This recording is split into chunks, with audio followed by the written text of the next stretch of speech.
في اعداء خفيين هم الاصدقاء غير المخلصين. الاصدقاء غير المخلصين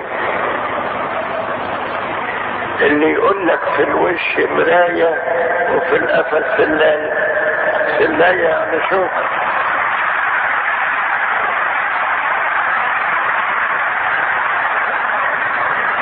او الشخص اللي يكون بوجهين، امامك بوجه ومن وراك بوجه، او الاعداء الخفيين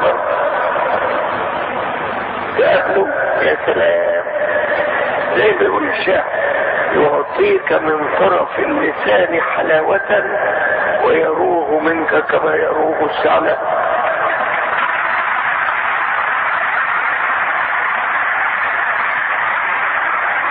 دول من الاعداء الخفيين وان كانوا يبانوا كاصدقاء.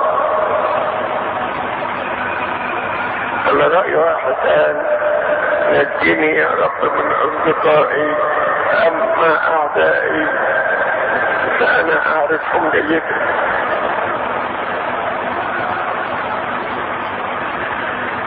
ما يقوله في وجهك غير ما يقوله في غيابك.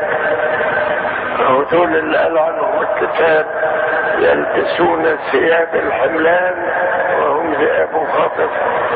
ثياب الحملان دي في الظاهرات وذئاب خاطفة في الخفيات.